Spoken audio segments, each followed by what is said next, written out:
I've had these Puddle lights installed for a few months now. This left one's been good, but for some reason the right one went out. I need to look in there and see what's going on. I don't know if it's wiring or if it's the light itself.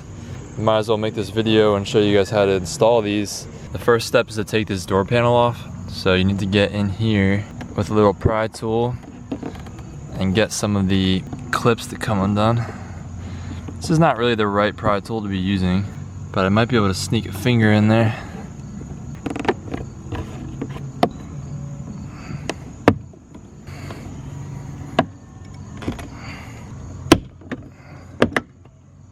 Before you can take this door panel off, you need to remove the 3 Torx screws. There's one right here, here, and down at the bottom here.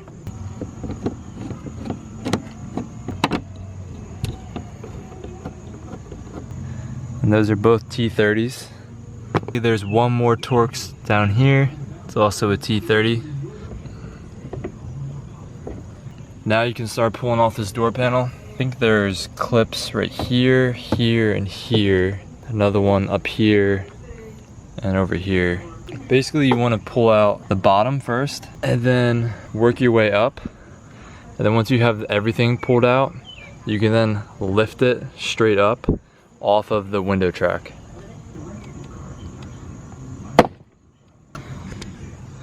Before you take this completely off, make sure you have something on the ground to lay this on. So I'm gonna start lifting this up.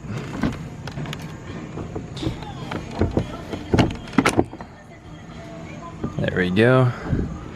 Then you can lay that side down gently. Right here you can undo some harnesses.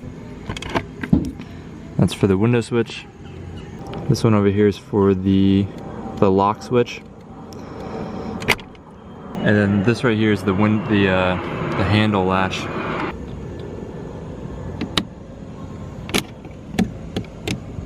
Alright, so now I have that completely off. Right here is the wire that I ran up to the Puddle light. I wrapped it in this friction tape so that when you put it up in this bend, up in this L, which I'll show you later, it's like a little elbow and it's really tight getting up in there. And if you don't have this friction tape on here, that elbow will rip right through the insulation. So this is the power wire to the Puddle light.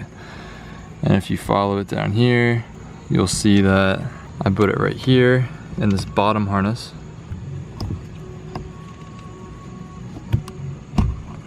So you need to put the repair wire into pin 10 on this harness. Pin number 10 is the second from the bottom in that right column, in that right row. Right there. So that's the only thing you have to tap. I'll put that repair wire part number in the description. So to actually feed that wire up in there, you're gonna have to take the speaker off, which just kind of pops out. And then to get the mirror to come off, you have to remove this triple square right here. So as long as I'm still getting power just fine from that harness, I'm not gonna rerun this wire. I'm just gonna replace the Puddle light itself. So I'm not gonna take this off right now, but this is an 8mm triple square, just for reference. I have to remove this glass. So to do that, you can just kind of push it like that and get some fingers around it and try to pop it out gently. And there are the heater wires.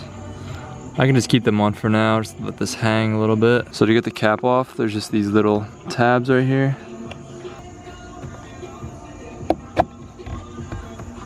Alright, so there's the cap. It's nice and easy.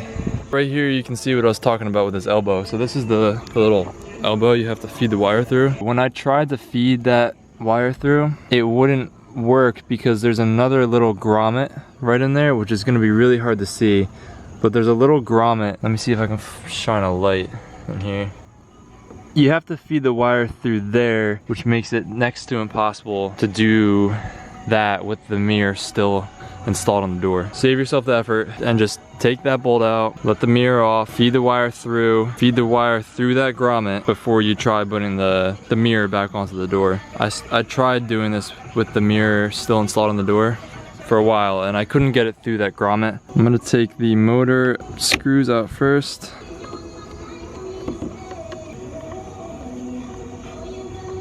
These are all T10 Torx.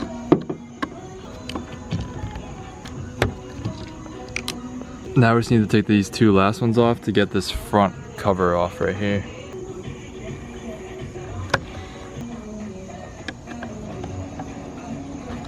Now you can pull this off and you can slide that all the way out. Yeah, the mirror does slide out. This guy pops out right here.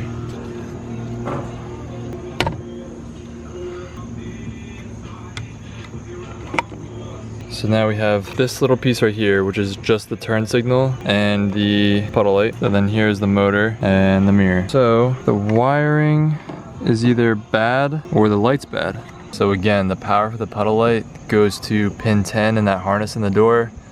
And the ground, you can just tap into the ground for the turn signal. This is an OEM turn signal, so the power is yellow for this turn signal and the ground is blue and black. So I just tapped into that blue and black wire right there and then just put some liquid electrical tape over it. Both of them seem like they're fine right now, so I'm thinking there's just a malfunction in the light itself. Maybe some water got in there. Let's see right here.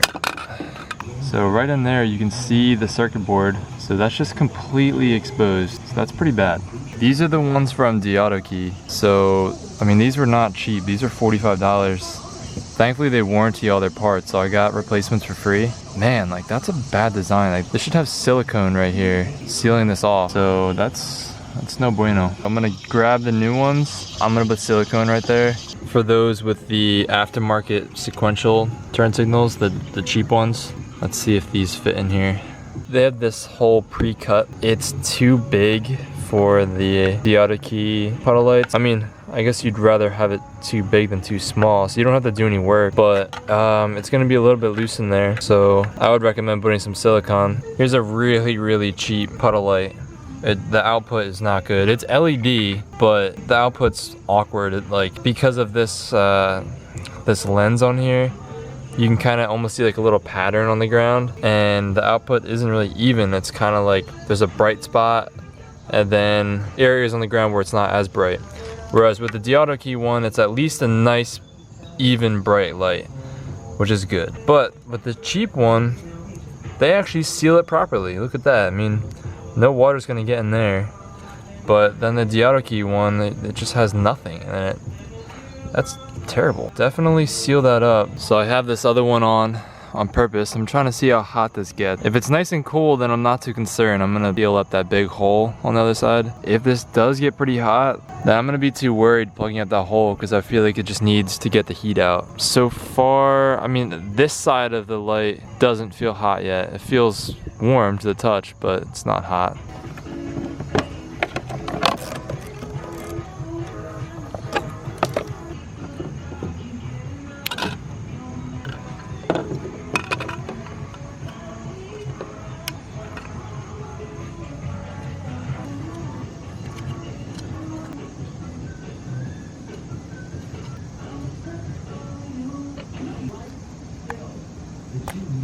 I have this new puddle light on there with the wires just kind of twisted onto each other. So I'm gonna fire it up, make sure it works, and see how hot this light gets.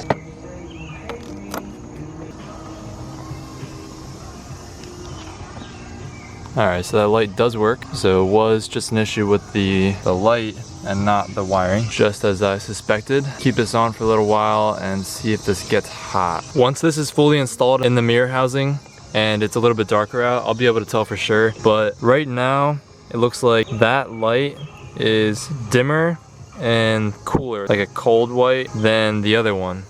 Now, they're both from DeAutoKey. The orders are just about 6 months apart, maybe a little bit more, maybe closer to a year apart. Again, once it's a little bit darker and I have this actually in the mirror, I'll be able to tell for sure. But for right now, they do look like they're a little bit different. So these lights are getting a little bit hotter the longer they're on. I've been plugging that big hole up with my finger on this one for a little while, and the light is a little bit hotter. It's nowhere near what I would call dangerously hot. Electronics can generally run safely over 100 degrees Celsius, which would burn my fingers. So I'm gonna seal that up, and then I'll keep that top hole unsealed, and we'll see how that goes. I have some silicone on there now, so that is nice and sealed up. A little bit sloppy, but I'll clean that up a little bit. So now I can solder these wires on and then put everything back on. So when you're doing this, you do need to Dremel out that hole. There will be a nice little outline for you, so all you have to do is follow that outline. I mean, you could also drill it out, and then you'll need some sandpaper to kind of like, basically the Dremel for the big approximate shape, and then the sandpaper to kind of get it exactly how you want it. I have those 2 joints soldered. So I got the liquid electrical tape on there now. If you guys watch my other videos, you may know that I love liquid electrical tape. It's just easy to put on and it's easy to take off. The only issue is that you have to let it dry a little bit. So I'm gonna let that dry and I'm gonna let that silicone dry a little bit. Then I'll come back, wrap everything up and make sure the light looks the same on this side versus the other side. These clips often break and you will have to replace them. I mean, you're bound to replace them. I'm not gonna replace them during this because the door panel is going to come right back off in a couple of days so that I can repair this window switch, because the window switch is broken from when I opened it up and changed the LED color inside it. But I'll put the part number in the description just like everything else. These things, you know they're broken when they're compressed. But I think these ones are fine. So I think that one's fine and that one's fine. But if you look at that one, see how that one looks a lot different? That piece right there is pressed way down, whereas on that one it's up higher, that one it's down lower. And you can see how that white piece is kind of pushing through further and the black sleeve is kind of separating. That means that that one's broken. Doesn't necessarily mean that it can't be used again, because you can sometimes pop them back into place. This one looks good. That's how it's supposed to look, and that's how it looks when it's not good. And again, when you're putting this back on, make sure you have it go into the window track first. So have it just lifted up above the window, push it down into the window track, and then you can worry about pushing it into the clips. I have everything buttoned back up, so let's see this color. Let's see if they match on both sides. All right, so here's the old one. It's just a nice clean white.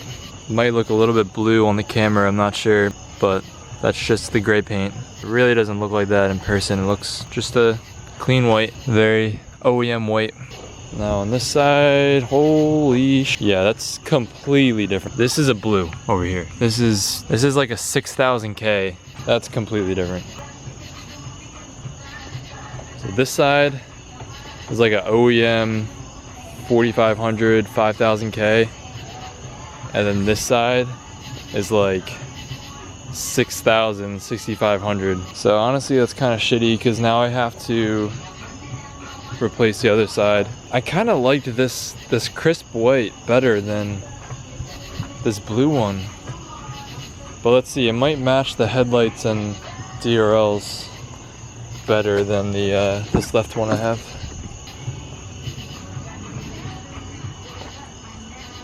Nah, not really. I mean, it kind of matches the headlights, but honestly, I don't really like that. This one over here looks way better.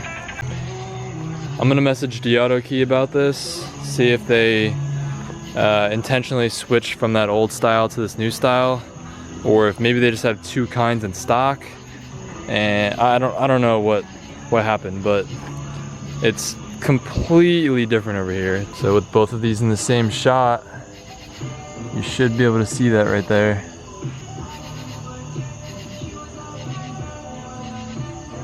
I'll put the coding in the description. It's literally one thing you have to change. Thanks for watching, guys.